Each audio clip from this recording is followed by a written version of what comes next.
obras, pero que funcionen. De eso se trata, de que funcionen. Pero esas obras también ya pagábamos impuestos los que pagamos impuestos.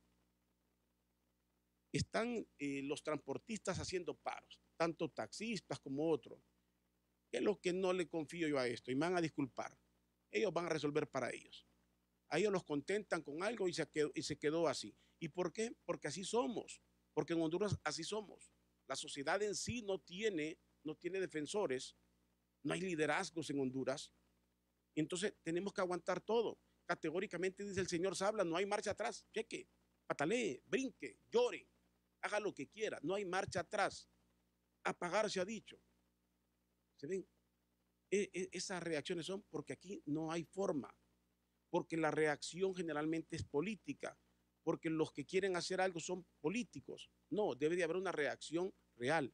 No se trata de una revolución, no se trata de ir a quebrar vidrios, porque eso siempre me he opuesto y me voy a seguir oponiendo. No se trata de manchar paredes, se trata de protestar cuando hay que protestar. Si van a incrementar algo, por favor, midan. No midan la bolsa de don Juan Carlos Sicafi, no midan la bolsa del mismo Tito Afura. Miren la bolsa del resto de la ciudadanía. Hay que verla, la bolsa de todos. Una cosa es ser un empresario, otra cosa es ser un asalariado. El asalariado depende de un salario fijo, no varía. Lo que le varía son las deudas. Esa es la realidad. Así hay que verlo esto. Y repetimos, no estamos hablando aquí de ir a incendiar porque no hay que incendiar. Dice don Juan Carlos Sicafi, ok, como nos hicieron puentes, nos hicieron tantas cosas, hay que pagar. Entonces, como nos están apretando fuerte, exijámosle a la alcaldía, exijámosle más de lo que nos están exigiendo. Vayan a arreglar el centro de la ciudad. Tienen horrible el centro de Tegucigalpa, el casco histórico, lo tienen horrible. En los bajos del Congreso, todo ese sector del Congreso se llenó de vendedores, está horrible. No lo ha arreglado la corporación municipal, han perdido. Y para ellos el casco histórico son 3 cuadras, la calle peatonal y 2 que pasan por ahí. Es toda la ciudad, el casco histórico. Por lo menos recuperen la ciudad. Si nos van a exigir y no tenemos derecho a pataleo, exijamos nosotros también. Nos hicieron puentes, muy bien. No nos sirven los puentes, es una realidad. Exijamos entonces, exijamos que limpien la ciudad. Miren, en San Pedro Sula por lo menos estaban desalojando, poniendo orden a los vendedores. No estoy en contra del vendedor, quiero ser claro, pero sí a favor del orden. No creo que ninguna venta justifique el desorden en ninguna ciudad. Qué lindo sería que todos los pueblos de Honduras, todas las ciudades fueran atractivas, aseadas, caminar entre el aseo, entre bonitas aceras. Eso es lo que deseamos. Cuando uno hace turismo fuera de Honduras, es lo que admira, el orden. Ojalá si fueran en nuestro país. Colaboremos todos, pero exijámosle a nuestros alcaldes. Ustedes van a escuchar, y aquí estamos en los noticieros, escuchamos que en determinada corporación municipal se ponen de acuerdo para incrementarse los salarios. Corporaciones municipales que hacen sesiones para discutir incrementos de salarios para ellos. No están pensando en la ciudad. Pensemos en la bolsa del ciudadano y no en la bolsa del funcionario, del empresario que a todo le dice bienvenido sea, cualquier incremento. Y vuelvo a repetir hasta la saciedad. No estoy diciendo no pagar impuestos. Es una responsabilidad de todo ciudadano pagar impuestos y hay que pagarlos, pero paguemos lo justo y que nos cobren lo justo y que lo anuncien. Hay que socializar y no con los 2 o 3 que dialogan siempre. Hay que dialogar con la sociedad. Bueno, voy a entrar aquí en el tema del momento. El tema del momento, ya sabemos qué es, está un nuevo embajador nombrado, hay cuantas cosas, la elección del fiscal, estos son los temas que acaparan los espacios en Honduras. He invitado al ex canciller Ernesto Paz Aguilar para que reflexionemos, porque sí hay que darle lectura. Ayer fue la cena de la Embajada de los Estados Unidos que celebran el 4 de julio y en esa cena de la Embajada de los Estados Unidos reiteró la señora Fulton el combate a la corrupción. Reiteró eso. El combate. Están presionando porque en Honduras se combata verdaderamente la corrupción. ¿Hasta dónde se va a combatir? ¿Hasta dónde el nuevo embajador viene a presionar? Y si la corrupción va a tener excepción a la regla con aquellos a los cuales nunca los abraza la justicia. ¿Qué tal está, doctor Ernesto Paz Aguilar? Gracias por acompañarme aquí en el programa Doble Vía. Muy buenas tardes, Rodolfo, es un enorme placer estar esta tarde con usted platicando de temas de interés nacional. Con usted no he dialogado de día a día. No sé por dónde quiere que entremos. ¿Entramos con el tema del embajador o quiere dar una opinión sobre la elección del fiscal? Comencemos con la bienvenida que se le están dando diversos sectores nacionales al embajador Francisco Palmieri, que ha sido nominado por el presidente Trump para ser embajador en Honduras. La primera consideración que valdría la pena que nuestro pueblo y todos los oyentes de Radio América se enteraran es quién es el embajador Palmieri. Podríamos decir que es un peso pesado de la diplomacia estadounidense. Sin temor a equivocarme, creo que es el segundo embajador de gran nivel que viene a Honduras, sin demeritar los anteriores. Pero desde que estuvo por acá, por nuestro país, John Dimitri Negroponte, Honduras no había tenido un embajador de tan alto rango. ¿Por qué? ¿Por qué lo definimos? Para que la gente entienda. Porque todos los embajadores de los Estados Unidos se supone que son gente de carrera. ¿Qué lo diferencia? Sí, son embajadores de carrera. De carrera, o sea, que no son politiqueros, que no vienen por el favor. Son profesionales. Que no porque pegaron una bandera o dijeron viva fulano, le dieron una embajada. Estos son profesionales de carrera, son embajadores de carrera.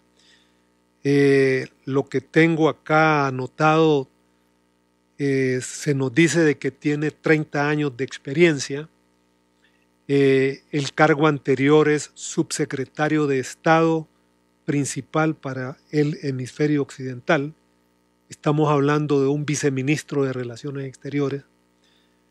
Del 2009 al 2017 fue asesor del presidente Obama para Centroamérica y el Caribe.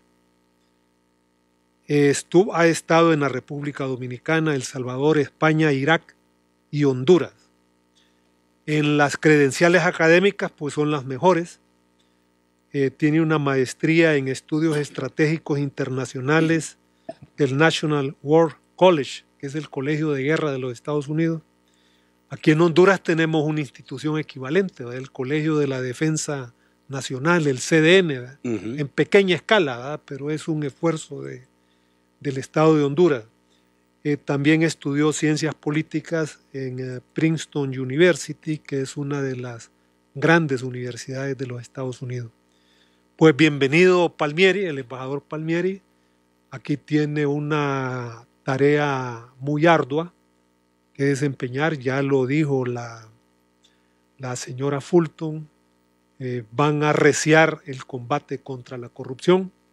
Yo creo que con este señor no van a seguir jugando en el tema de la lucha anticorrupción, que el Ministerio Público desafortunadamente no pega, porque los corruptos siguen libres, siguen haciendo de las suyas. Además de eso, se tiran la pelota. El Ministerio Público hace requerimientos fiscales y el Poder Judicial, que está subordinado. ¿Sabe que en Honduras es una cuestión así inexplicable? Grandes corruptos diciendo hay que combatir la corrupción. ¿Ha visto usted eso? Claro. Hay que ir adelante en el combate a la corrupción. ¿Sabe qué reflexión me dijo un extranjero residente en nuestro país desde hace varios años? Me dice, fíjese que en Honduras, me dice, los corruptos se robaron hasta el discurso anticorrupción. A eso hemos llegado, me dice. Y es necesario, me dice, corregir eso, porque con esto quiero llegar al punto de esta reflexión de la tarde. Yo sostengo que el principal problema de los países latinoamericanos es la corrupción. La principal amenaza de la democracia es la corrupción. Pero hay algo más. Cuando usted utiliza la lucha anticorrupción como arma política, es el camino más corto para destruir a los partidos políticos.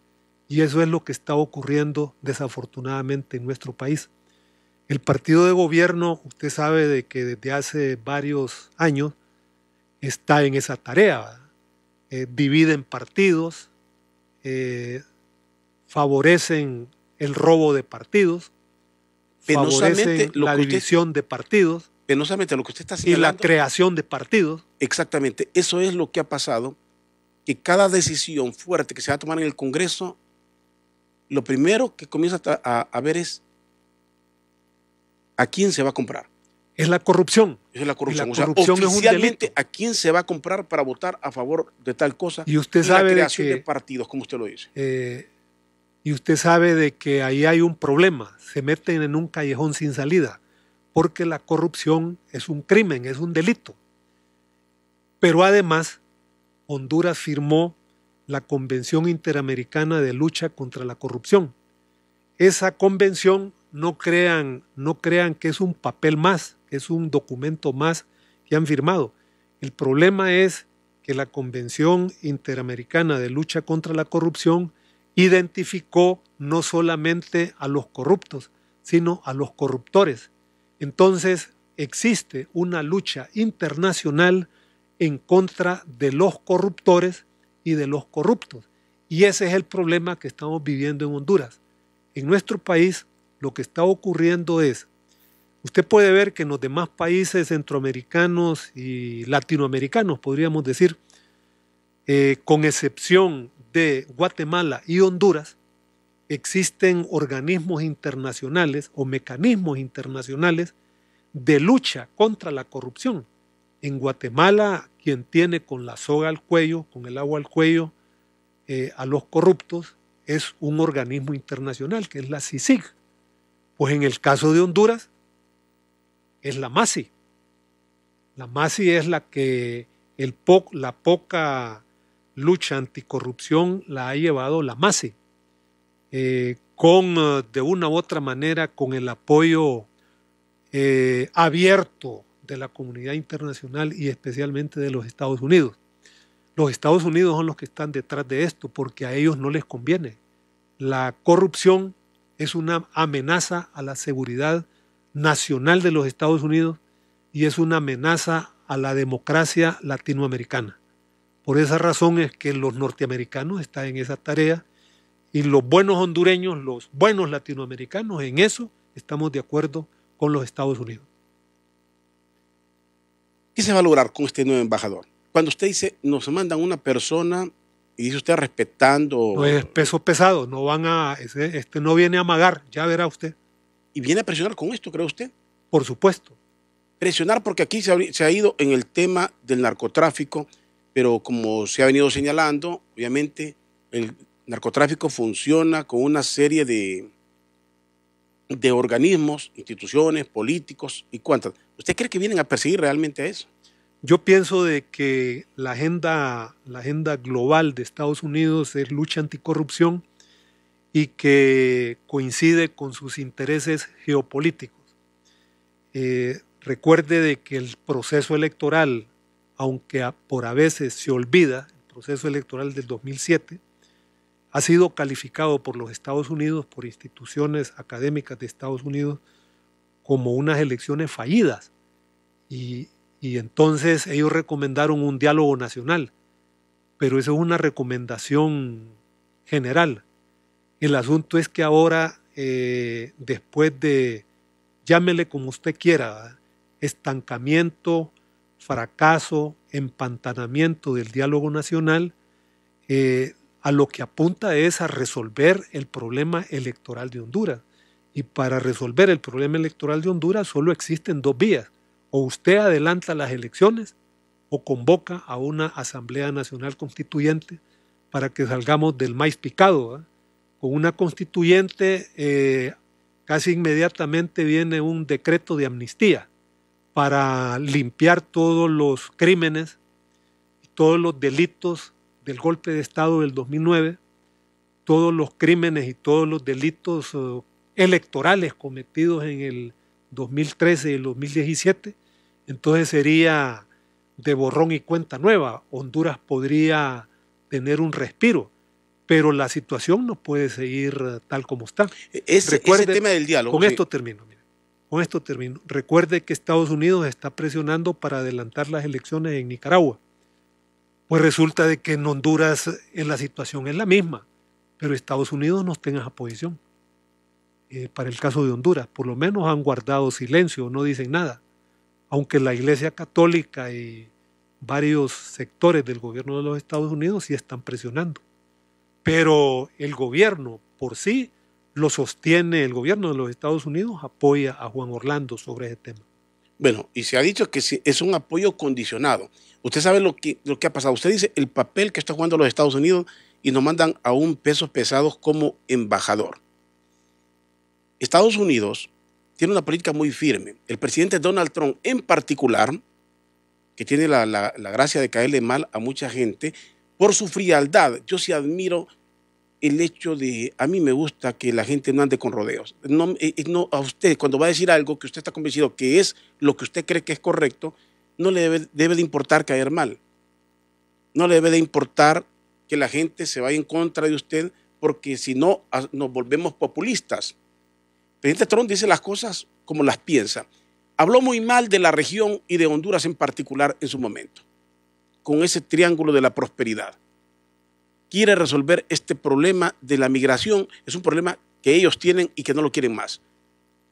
Tienen revuelta a Venezuela porque al parecer se ha dicho, luego Brasil planteó una posible invasión a Venezuela. En Venezuela están revueltos. Como dice usted, en Nicaragua han presionado por adelantar las elecciones y ya está en camino ese proceso de adelantar. En Honduras, políticos dudosos comienzan a decir que el diálogo debe estar compuesto por un montón de cuestiones, hasta el problema de la diálisis. Claro, tocan un aspecto humano, hábilmente tocan un problema humano. Y no es ese el problema. El diálogo en Honduras es político y tiene que ser político porque el problema que tenemos en Honduras es político. Y la división que tenemos en Honduras es política. Esa es la que tenemos en Honduras. Los problemas de salud, de educación, de falta de trabajo, es una responsabilidad del gobierno. El gobierno tiene que resolverlos a como dé lugar. Esa es una responsabilidad del gobierno, sin tener que dialogar con nada. Para ese gobierno, para eso eligieron a cualquier gobierno, para que resuelva los problemas de seguridad, de trabajo, de salud. Pero el diálogo está convocado con urgencia por un problema político. ¿Y cómo se resuelve el problema político? Usted hablaba de 2 vías. ¿Cómo lo van a resolver en Nicaragua? La única salida que le han visto es adelantar las elecciones. Correcto. Entonces, ¿qué pasará en Honduras? ¿Cómo lo resuelven en Honduras el problema político? Mire, en el caso de, voy a comenzar con lo del presidente Trump. El presidente Trump podríamos decir que es el que más se parece a Ronald Reagan, el anterior presidente de los Estados Unidos de los años 80, que invadió 2 países, recuerde. Sí. Invadió Panamá y invadió Grenada también. Grenada. Haití fue otro de los últimos que también tuvo una intervención, por lo menos tuvo una intervención. Bueno, eso fue en el marco de las Naciones Unidas, fue sí, con correcto, Clinton con la ONU, en los años 90. Y que entraron los cascos azules y todo lo demás, correcto. Pero el que más se parece, el perfil de Trump, se parece más al de Ronald Reagan que a los anteriores presidentes de los Estados Unidos, incluso de los Bush, que fueron duros, ¿no? Sí, la línea más dura. Republicanos, ¿no? Pero Trump tiene, pienso yo, en primer lugar es un hombre muy temperamental. No se sabe cómo anda la luna, hay que preguntarse si está de buenas o está de malas. Y la otra cosa es que utiliza unos instrumentos como son los tweets, los famosos WhatsApp, etcétera, pero especialmente ahora le dicen que en Estados Unidos está la tuitocracia, es decir, con un tweet puede provocar crisis a nivel mundial. Y aquí está lo mismo. Usted sabe que aquí todo el mundo está pendiente del tweet de la señora Fulton. Sí. Eso es real. Así es. Lo que aquí se decide, lo de la fiscalía, se decide todo con un tweet de la embajada de los Estados Unidos, lo que diga la señora Fulton. Eso es lo mismo. Miramos en Estados Unidos, pero no miramos aquí. Aquí es igual. Un tweet de la embajada. El presidente Trump, con esa política de violar derechos humanos a los seres más vulnerables, que son los niños, se ha echado al planeta encima, porque usted sabe que eso es un delito. A nivel internacional existen convenciones de derechos humanos que condenan el trato cruel, inhumano y degradante, porque eso que están haciendo o que estaban haciendo en contra de los menores, en contra de la familia, eso, mire, eso sencillamente es inaceptable. Pero para mí también le voy a decir una cosa. Puede aceptar. Con todo lo que a alguien no le guste, yo diría, también es inaceptable que una persona utilice niños para sus propósitos. Desafortunadamente. Eso es una realidad. Lo he dicho, en unas marchas, en manifestaciones, usar mujeres embarazadas, usar niños, no importa la causa, y utilizar niños como escudos tampoco es correcto. También hay convenciones internacionales que prohíben el uso de niños en conflictos civiles armados. Eso es un delito. Correcto. A usted lo pueden perseguir en un tribunal internacional por reclutar niños soldados. En algunos países africanos lo han hecho. En fin, vea, el derecho internacional está globalizado y hay ciertas reglas, ciertas normas que deben de respetarse, o por lo menos debemos luchar, los ciudadanos del mundo debemos luchar por respetar el derecho internacional. ¿Y las banderitas que utilizan las maras? ¿Cuáles son las banderitas que utilizan las maras? Bueno, es lo mismo. ¿Ah? Es lo las mismo. maras, okay, aquí tenemos un ejército real, que son los que utilizan las organizaciones criminales, los niños. Correcto. Bueno, lo que quiero señalarle es de que, para terminar con el perfil del presidente Trump, cuando él pregunta ¿qué impedimento tendría Estados Unidos de invadir Venezuela? Mire, que un presidente de la República haga esa pregunta, lo que demuestra, con todo respeto se lo digo a los amigos norteamericanos, es que el presidente de la República sabe muy poco de derecho. Es decir, él debería de saberlo como presidente de los Estados Unidos, cuáles son las reglas fundamentales de cómo funciona el sistema internacional. Eso es un delito también.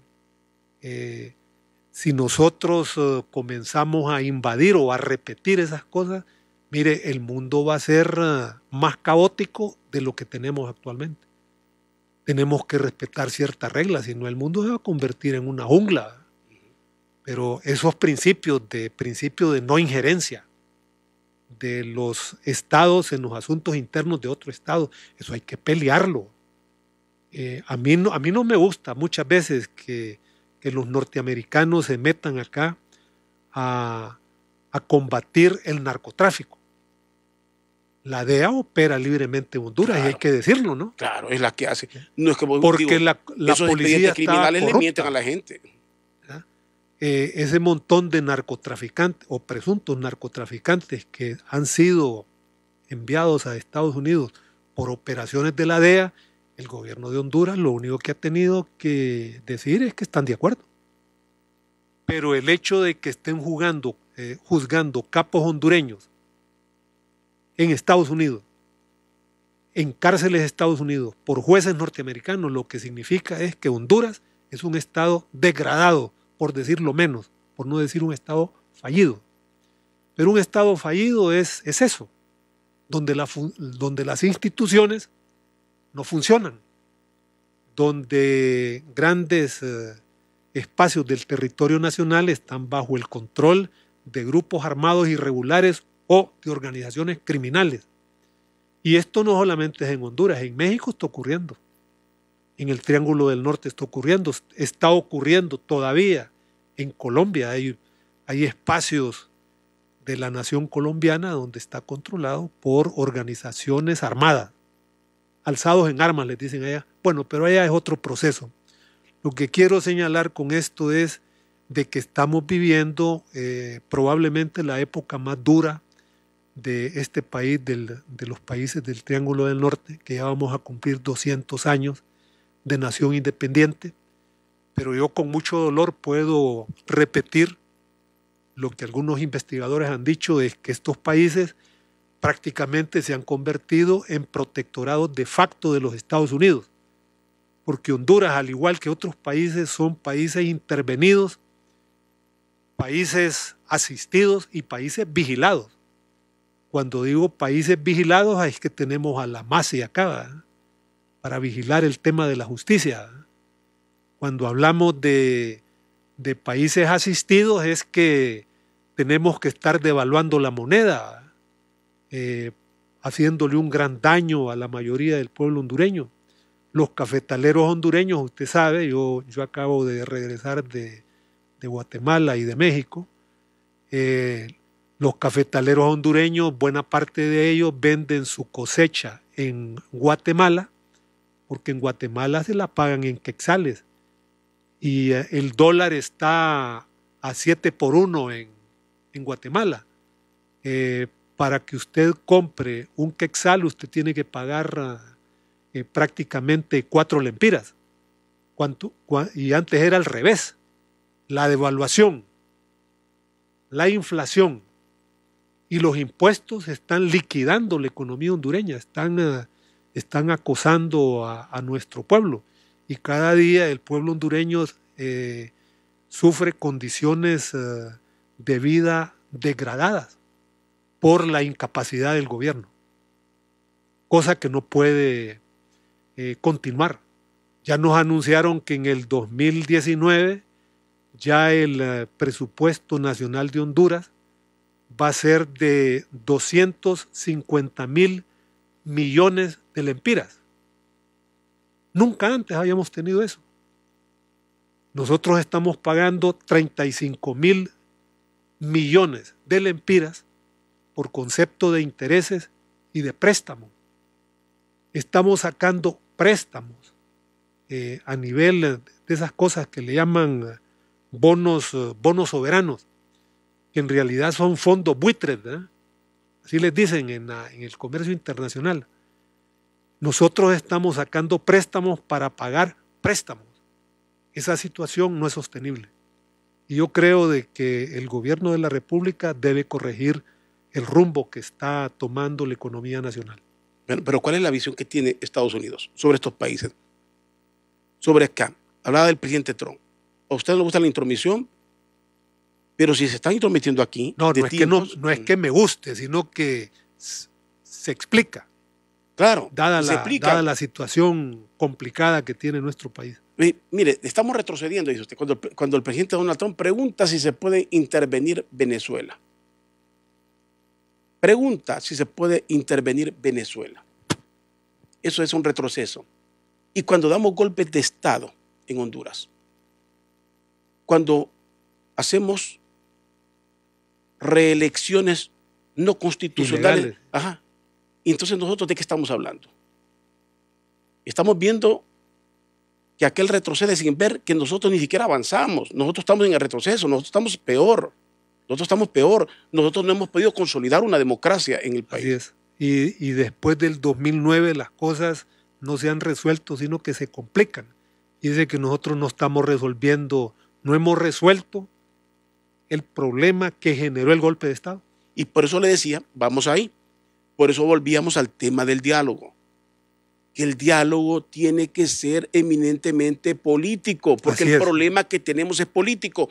Y por eso van a haber un montón de partidos de maletín que le llaman en Honduras, a esos partidos enanos que se inventaron, están pidiendo que se metan otros temas. ¿A qué le están apostando estos partidos?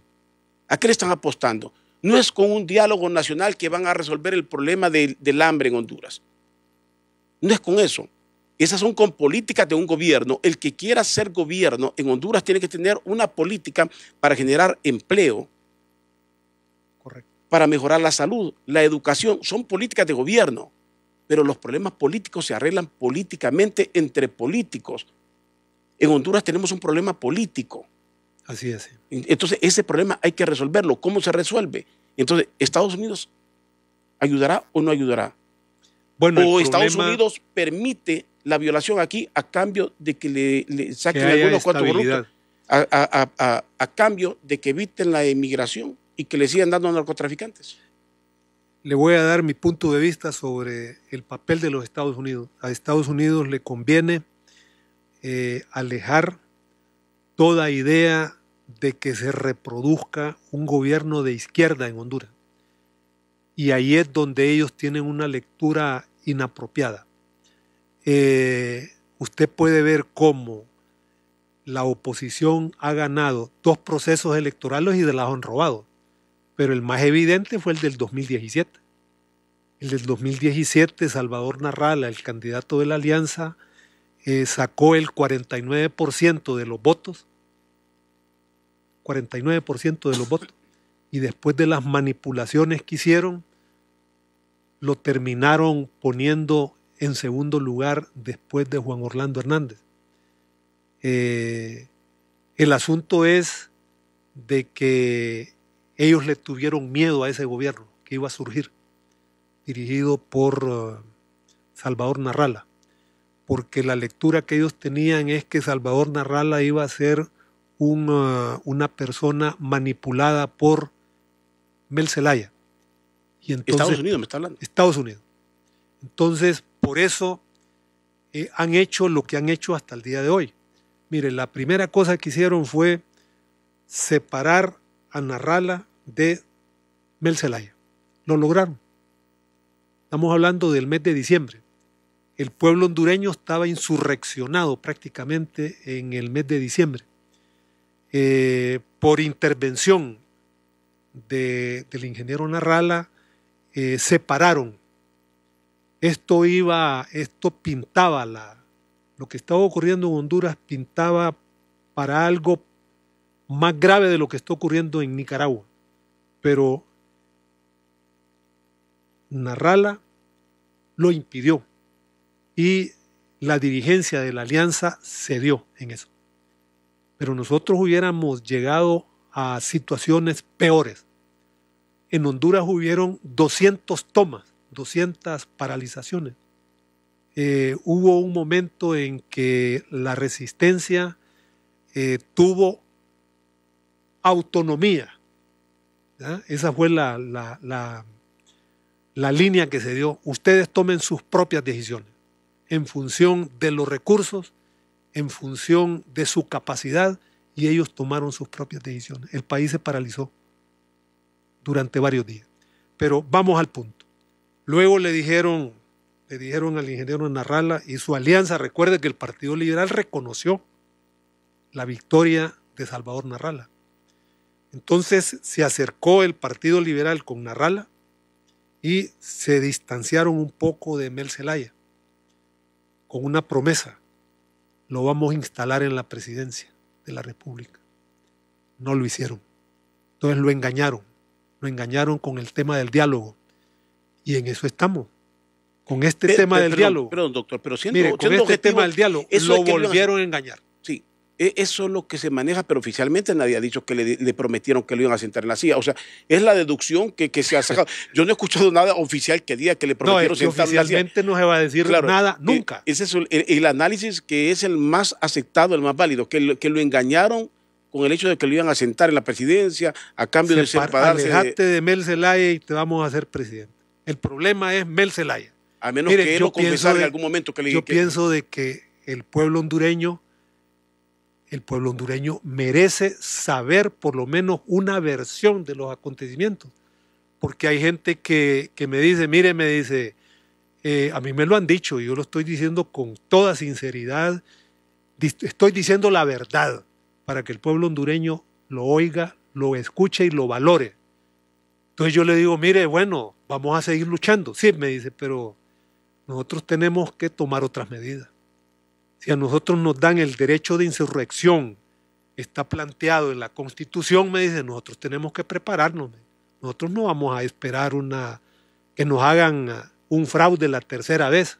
Entonces le digo, mire, hace falta que analizar qué va a pasar en Brasil. Ya sabemos qué sucedió en México. Yo sigo pensando que son los pueblos los que hacen la historia, que son los pueblos los que en definitiva pueden transformar su realidad. Ahora, doctor, le pregunto, esa tesis yo la comparto, hay mucho de que se da y al mismo tiempo me quedo con unas dudas en eso. Que le tienen miedo a una izquierda en Honduras es lógico. Es lógico. Mire, le tienen miedo, aquí le tienen miedo los que han saqueado y los que han hundido este país. Porque la verdad, Mel Zelaya, recuerde que Mel Zelaya no viene, mire, en primer lugar, Mel Zelaya no es de izquierda, no viene de la izquierda, Mel Zelaya viene de la derecha. No, pero Mel Zelaya viene de doctor. una cuna de oro. Correcto. Viene de la oligarquía. No estoy hablando. Es un señor que cambió de bando. Sí, pero traicionó a su clase. Pero no estoy hablando de eso. Una cosa es lo que mire el poderoso, el empresario como tal, a quien le tenga miedo, porque corrupción yo no sé por dónde, ni la izquierda ni la derecha, vamos a decir que dónde están los santos y dónde están los diablos. Están por los dos lados. El tema de las izquierdas, obviamente, le digo una cosa, a mí la extrema derecha acomodada, sumisa, altamente conservadora, es repudiable. Sí. La izquierda retrógrada es igual. Yo no quiero una izquierda en el país retrógrada. Yo no quiero perder libertades. Correcto. Porque se pierden libertades tanto con la izquierda como con la derecha. Aquí tenemos un gobierno así, de ultraderecha. El gobierno en Honduras es de ultraderecha. No queremos gobiernos represivos de ninguna parte. Entonces, a esos extremos se le tiene miedo. Y con las izquierdas se vendió mucho esto. Pero dejemos eso un poquito ahí. Si esa versión que usted dice a Estados Unidos le preocupó mucho y por eso no le dan la presidencia o no le dieron la presidencia, engañaron a narrarla, ¿cómo gana López Obrador? Yo creí que López Obrador, siempre creí que a López Obrador lo estaban frenando también por ese mismo temor. Así es. De las grandes oligarquías, el temor a las izquierdas, pero ganó, finalmente ganó. Y Estados Unidos tiene de visita. Y Estados Unidos, si estuviera muy preocupado por eso, es el vecino que tiene ahí, fronterizo, directo. Y sin embargo, ya tuvieron un buen diálogo con el presidente Donald Trump. Así es. Debo decirle que en relación a lo ocurrido en México, es un verdadero tsunami electoral, porque por primera vez un presidente de México gana en elecciones democráticas, gana con esa cantidad, 53-54%. Además gana en 8 de las 9 gobernaturas en juego, de las gobernaciones de los estados. Únicamente pierde en Guanajuato, que es un bastión del PAN, del Partido de Acción Nacional. De ahí es el expresidente Vicente Fox. Pero de ahí barre incluso en Nuevo León, Monterrey.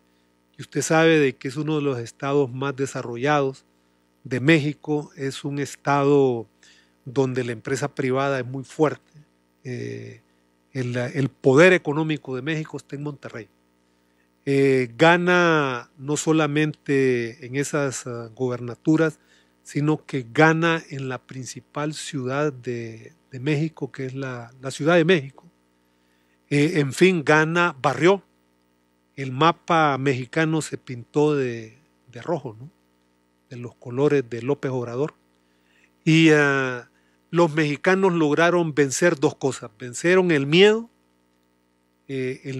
al fraude, el miedo a las izquierdas, como se decía, y el López Obrador que gana las elecciones es un hombre totalmente diferente. Yo diría que es un político muy pragmático, un político que ha logrado conjuntar la unidad nacional, y él habla de la cuarta reforma en México. Ahora, le perdieron en México el miedo a las izquierdas, aunque ya han tenido gobiernos así. Miedo al miedo. Le perdieron el miedo o llegaron a una saturación, a un cansancio de la oligarquía, que es lo que aquí no entienden en el país, que aquí en algún momento va a colapsar. Entonces aquí en un momento va a colapsar y creen que aquí no va a pasar, que Honduras es inmune a todo.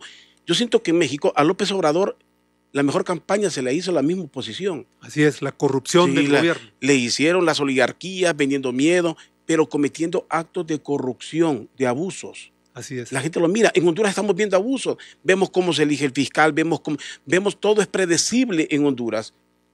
Va a llegar un momento, tiene que surgir una generación, tiene que haber alguien que en algún momento va a provocar una revuelta de la que no se esperan y no quieren, pero no hacen nada para evitarlo tampoco. No la esperan los que no quieren verla. Pero la emancipación de Honduras, desde mi punto de vista, comenzó en el 2009, con avances y retrocesos, con flujos y reflujos, pero la emancipación del pueblo hondureño está en marcha. Ojalá que cuando cumplamos 200 años de vida independiente, Honduras sea otra, porque no debemos seguir esta ruta es equivocada. Y yo le diría de que en el caso de México no debemos olvidar 1821. 1821 es la fecha de la independencia de México y de Centroamérica. La independencia de Centroamérica fue un subproducto de la independencia de México. Recuerde de que Sudamérica estaba liberada con Bolívar, San Martín, Sucre, todos los grandes libertadores. Pero el proceso mexicano, el virreinato de la Nueva España, era un bastión del poder colonial. Pero cuando se derrumbó el imperio allá en España, usted recuerda que en 1821 hubo un problema en México, en España, y producto de esa crisis en la metrópoli española se produjo la independencia en México y la independencia en Centroamérica. El padre Morelos y todos esos hombres que lucharon por la independencia de México, lo comenzaron en 1810, pero culminó hasta 1821. ¿Sabe cuál es el problema? Porque lo peor que podemos hacer es confiar en discursos peor populistas. Y el populismo no es una herramienta exclusiva de izquierdas, porque la utilizan las derechas. Y los presidentes de derecha son tan populistas como los de izquierda. El discurso populista es al que hay que tenerle mucho temor. Mire, sobre ese punto hay que decir lo siguiente. El populismo no es una ideología. El populismo es un método de gobierno que manipula problemas, pero no los resuelve. Exactamente. El populismo quiere tanto a los pobres que los reproduce. El populismo no sirve para combatir la pobreza. El populismo simula ayudarle a los pobres, pero jamás lo saca de la pobreza. Pero lo utilizan todos y todos... Desafortunadamente sí. Lo utilizan todos. Desafortunadamente yo siento que los pueblos... pueden ser de derecha o pueden ser de izquierda. Yo no voy a juzgar a López Obrador y me parece que es una gran oportunidad que tiene México y que si el discurso que él ha pronunciado, si ese discurso lo lleva fielmente a la práctica, México tendrá cambios fundamentales, buenos, que quisiera que se dieran en Honduras. Si lleva su discurso a la práctica. Así es. Si lo lleva a la práctica. ¿Qué es lo que sucede? Porque mire, los pueblos se emocionan cuando escuchan algo diferente. Correcto. En Honduras están hastiados. Quienes más grandes han hecho a Salvador Narrala, que es el líder de la juventud. Salvador es el líder de la juventud. Los jóvenes, los universitarios, todos los jóvenes siguen a Salvador porque los jóvenes por naturaleza es revolucionario. Por naturaleza. La gente mayor medita más. Entonces, pero cuando el cansancio ante las mentiras, la corrupción, las argollas, los grupos tradicionales, cansan hasta los viejos. Y es ahí donde los discursos populistas pueden triunfar. Triunfo en México puede triunfar aquí. Digo, ojalá que no fueran discursos populistas. Ojalá que no fueran discursos populistas lo que están viendo. Yo le diré de que veo en López Obrador un hombre pragmático, un político con altura de miras, un político maduro, equilibrado. Él ha logrado hacer las paces con la empresa privada, con el empresariado mexicano. Está predicando con el ejemplo. Va a convertir ese Palacio de los Dos Pinos, la residencia presidencial que está en el bosque de Chapultepec, lo va a convertir en un museo y se van a trasladar al Palacio Nacional, que es un gran palacio, que está en la Plaza del Zócalo y que yo no sé qué oficina es la que estaba ahí, pero ellos regresan ahí al Palacio Nacional. Él va a vivir en su casa. Así hacía yo la similitud de lo que hizo el Papa Francisco. Correcto. Que renuncia a todos esos privilegios de millonario, de hombre de élite que ha tenido el Papa en la historia ante un pueblo católico que se está muriendo de hambre. Pero el Papa Francisco adopta pero lo llevó a la práctica. Y qué bien que lo haga, llevarlo a la práctica, ¿no? Mire, yo pienso de que esos políticos tienen que predicar con el ejemplo. pero en un pueblo miserable, en un pueblo pobre, explotado, usted no puede tener aviones presidenciales, tener esos batallones que lo están resguardando, gastando el 6.1% del presupuesto nacional en seguridad. Ese modelo no es sostenible. Eso es válido para México y es válido para Honduras y para cualquier país. Las grandes reformas comienzan con pequeñas reformas y tienen que comenzar con la cabeza. El presidente electo de México, López Obrador, va a ganar la mitad de lo que gana. Ahora, permítame para que lleguemos al campo nacional nuevamente, con lo que usted me está diciendo. ¿Las grandes reformas cómo se logran, doctor? Con pequeñas reformas. Con pequeñas reformas. Pequeños pasos. Pequeños pasos. Que sean simbólicos. Si vamos a lograr pequeños pasos, entonces dejemos la hipocresía y la falsedad en Honduras. Por eso digo, ese diálogo, el Partido Nacional está urgido. Estamos preparados con esto, con lo otro, porque les legaliza su gobierno. No, mire, les legaliza su gobierno. Entonces, exijamos y que no vengan partiditos de maletín, pseudo líderes de partidos a decir, hablemos ahí del piojo, del gusano barrenador, hablemos de otras cosas que no resuelven la problemática, que cuando son responsabilidad del gobierno. Entonces, si queremos dar ese paso, hagámoslo ahí en el diálogo, sin temores, toquemos el tema toral, el tema es político. Es. Mire, en adición a lo que usted ha dicho, nuestros gobernantes dan la impresión que no conocen la estructura administrativa de Honduras. Honduras tiene desde hace muchísimos años una entidad que se llama Foro Nacional de Convergencia, FONAC. Sí. Esa institución tiene como propósito fundamental promover el diálogo nacional. Desde que lo fundó el presidente Reina. Y hay un montón de papeles sobre eso. Exacto. Estamos llenos de papeles. FONAC hizo eso. Y fue una buena cosa. ¿Por qué han abandonado FONAC? Yo no sé si funciona o no funciona. ¿Y para qué está si no le van a hacer caso? Bueno, el caso es de que FONAC está ausente. En el gobierno del presidente Porfirio Lobo Sosa se creó una institución que se llama Consejo Económico y Social. Ese Consejo Económico y Social es una instancia de diálogo y negociación de el gobierno, la empresa y los trabajadores. Eso está copiado del modelo español. Eso es para fomentar el diálogo social. El otro es para el diálogo nacional. Esta cosa que quieren implementar es diálogo político. Lo podrían hacer en el FONAC, pero como el FONAC ha desaparecido, inventaron otra cosa, ¿verdad?, que no termina de cuajar. Y yo debo decirle, ¿verdad?, con todo respeto, debo decir de que para la mayoría de los que observamos el acontecer político nacional, el partido de gobierno está utilizando el famoso diálogo nacional para legitimarse. Exactamente. Eso es todo. Exactamente. Entonces nos están dando a tol con el dedo. Mire, vamos con las reformas electorales. Óigame, ¿y es que la gente padece de amnesia o qué?